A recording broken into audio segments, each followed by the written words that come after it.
For more, we can speak now to former British professional tennis player Annabel Croft. Annabel, isn't she great? I mean, it's so wonderful listening to her. Not only is she this phenomenal athlete, but she's also so eloquent at such a young age. Yeah, she really is. She's a breath of fresh air, isn't she? And she's just burst onto the scene. We saw her at Wimbledon, obviously, and the trauma of, what happened there, where she had the breathing difficulties out on court one.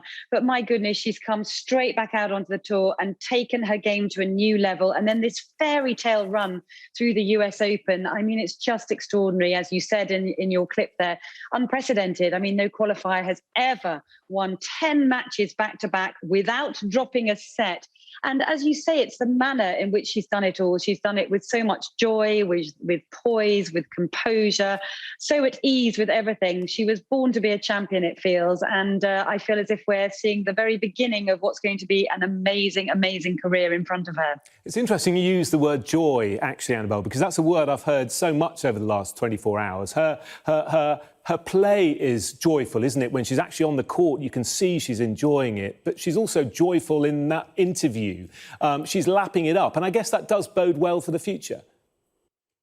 It really does. I mean, it's a very unusual combination because tennis is a very gladiatorial sport. So you're normally pitting yourself against your opponent. It's a bit like, as I've always said, having an argument with the person down the other end and who's going to come out on top. So there's a lot of antagonism between the two opponents usually. And, it can be quite spicy, but, you need to put your psychology up against somebody else.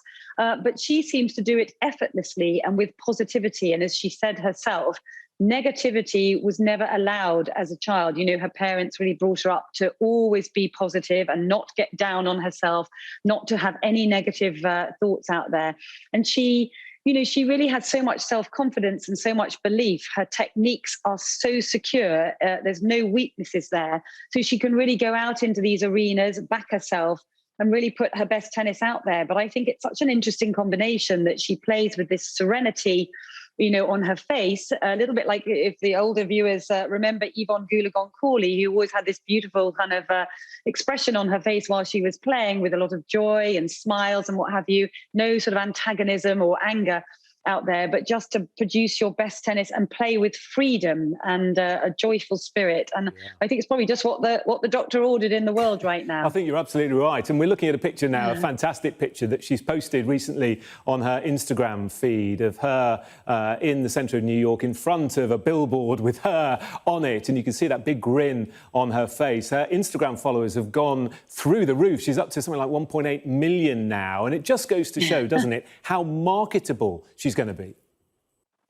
Oh, absolutely. I mean, she just ticks every single box, doesn't she? And on top of everything I've said in terms of her tennis, it's also her communication skills, because she seems very natural in front of the camera. She talks from the heart.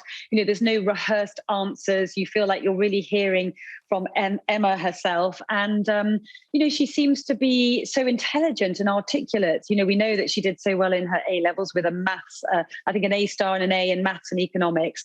She seems very grounded, but also a really special communicator. And that's something you can't really teach in anybody. I think Roger Federer was a great communicator, a little bit of a messiah, actually. He has such a following. I've always said he's like a religion out there. But she seems to have that little extra something, which is going to, I think she's going to be a great communicator and the fans are going to love her.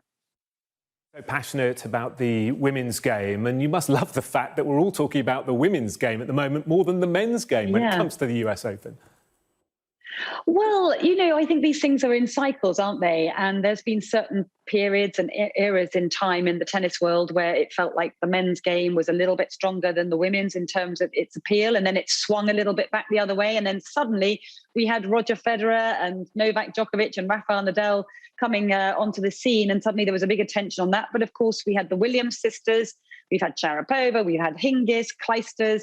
All sorts of great names in tennis. But certainly, I think what Emma has done in the last couple of weeks is just bring women's tennis right back up onto the front pages. And in many ways, she knocked off the front pages and the sports pages what Novak Djokovic was trying to achieve, because he was trying to take a piece of history in the men's game, and that got a little bit sidelined by what Emma was doing. So, I think, as I said before, I think it's just what we need. I think it's made it really exciting to look forward to women's tennis in the future. And I think she will never, ever be playing on the back court or the outside court ever again. I think it's centre court all the way. Yeah, it's wonderful stuff, isn't it? And just finally, before we let you go, what advice would you give to her? Because she's really at the start, incredibly at the start of her glittering career now, and she is only 18 years old. So what advice would you give her at this stage?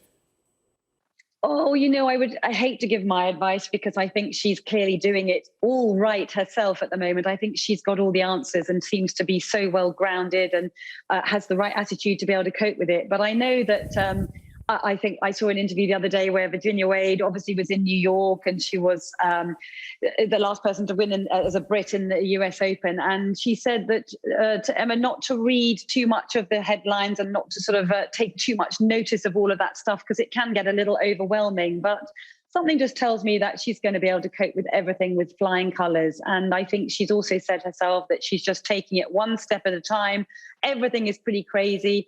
Obviously, for her agent and managers and coaches and everything, there's going to be a huge balance to strike between the focus that she clearly has on trying to be the best tennis player that she can possibly be, and then sifting through all of these thousands and thousands of requests that are going to come her way. And it was something that Sharapova had to cope with a lot, because when you're as photogenic as Emma is, there's going to be huge demands for pictures and photo sessions and fashion pieces and what have you, which will be fun. And she's got to enjoy a little part of that, but it's just getting that balance right, isn't it? Yeah, it's and interesting. I'm sure she'll make the right choices. Yeah, she's been saying that she's not been checking her phone very much, and that's probably quite sensible, isn't it? Not going through those huge number of requests and messages. Annabel, great to speak to you. Thank you so much. Good to talk to you. Annabel Thank you. Croft.